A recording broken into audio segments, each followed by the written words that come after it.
Moving on to other stories now, Zimbabwean nationals in South Africa staged a solidarity march in Pretoria, but the issue has sparked some friction within the tripartite alliance. Natasha Piri has more. A call for mass stay away in Zimbabwe spills over onto South African streets.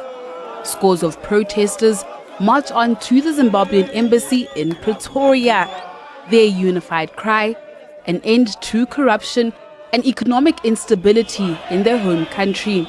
We are here to send a message to Robert Mugabe that and his government of ZANU-PF that they have dismally failed. They have actually failed the nation at large, and you can see all these people are dispersed due to economic situation in Zimbabwe. But ANC Secretary General Gwede Mantashe has said the party would not support the Zimbabwe protest.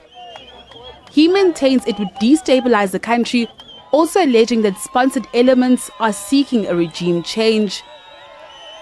Our view is, if that economy is not assisted to be revived and recover, it will be in trouble there for a long time.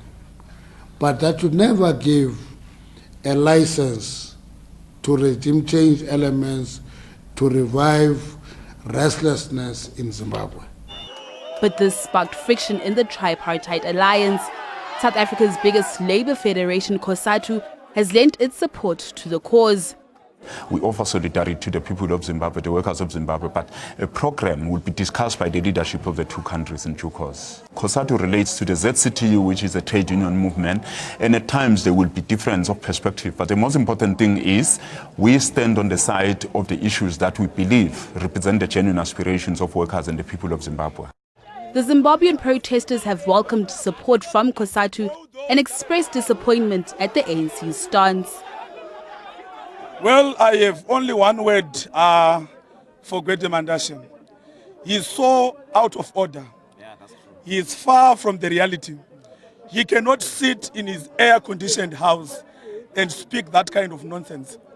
We Zimbabweans who bear the scars of brutality from Robert Mugabe, we know exactly what we are doing. With the people of Zimbabwe taking power back into their own hands, it yet remains to be seen whether true change will come to the nation that was known as a former economic powerhouse of Africa.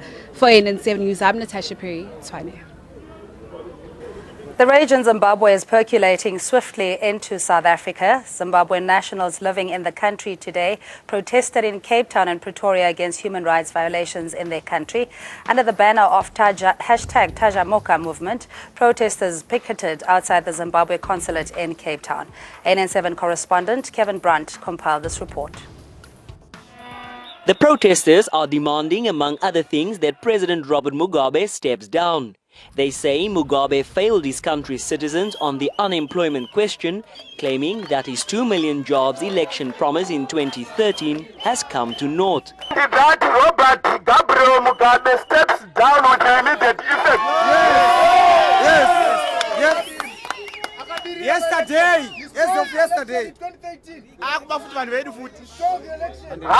How he steps down, how he leaves office, we don't care. Many of them say they will use their voices to amplify this message and not allow anyone to deter them. This is a revolution by the people, for the people. This is about citizens, and we will not allow this to be hijacked by any political party.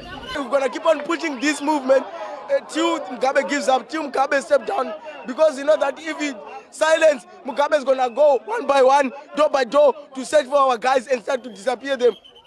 Unbearable living conditions coupled with unemployment are some of the obstacles protesters highlighted as issues that need to be addressed.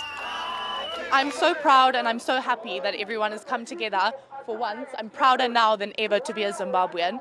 I think that this just shows that we can be unified and we can come together as a people and show that together we can make a change, because it's time for change.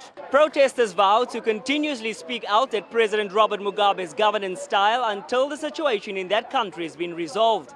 Many of them feel that political leaders here in South Africa can do much more to speed up this process of change. Kevin Brunt, ANN7, Cape Town.